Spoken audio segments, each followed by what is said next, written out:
So I'll be talking about from my own perspective as an organizer who has worked in a lot of small spaces over time.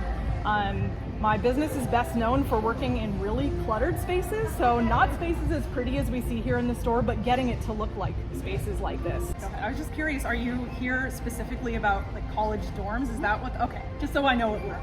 So I don't know what your room is like now, but my room before I went to college, my mom kept everything from my whole life, like kindergarten, report cards all the way through, right? And I'm guessing most of that kind of stuff, right, you probably are not bringing to your dorm room. So it's really an opportunity for you to have a conversation with your parents too about like, what do they really want to keep for you? What do you want to keep?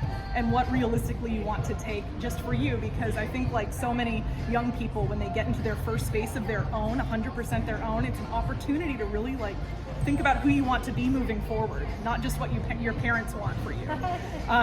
Great. I say this too, with parents in front, but it's likely there's stuff in the room that just is not going to make sense, or you don't want to bring moving forward in your life.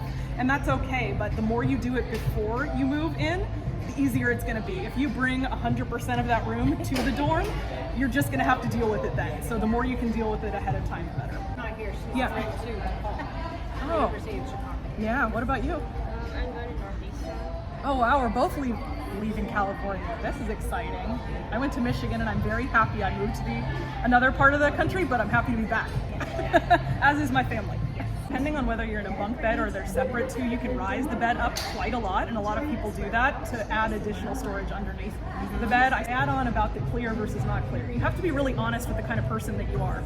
Okay, when something is clear, it's more high maintenance, meaning you can see in, other people can see in. When something isn't clear, like this bin here, this guy, right, you can kind of throw things in here and nobody is going to see that, right? So you have to be really honest with who you are as a person and what you want the maintenance to be like, right?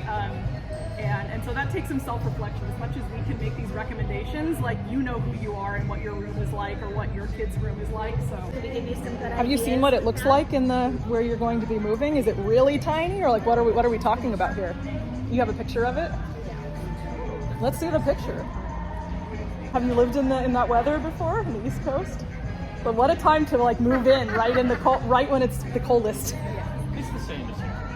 I feel like I didn't appreciate California until I moved away, but then I miss things about the changes of weather since I've now come back.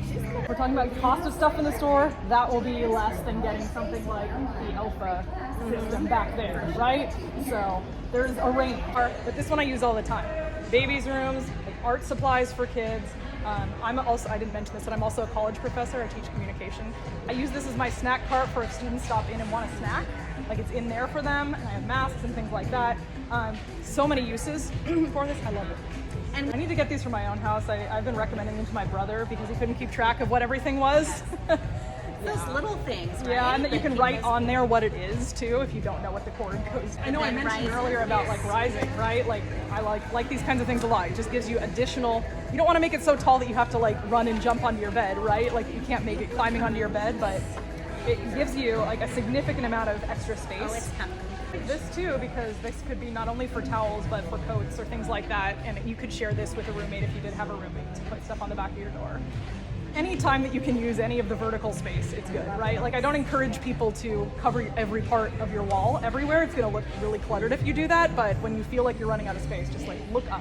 We just lay the phone on and it just charges for you. The final note of what I think about any space I work in is that I want it to be livable first and a storage place second. Like yes, you have to store some things in there, but you have to live there comfortably. So I think as long as you're choosing things that allow you to live or your daughter to live comfortably in that space and be able to navigate it easily and feel like it's her home, that's what matters the most.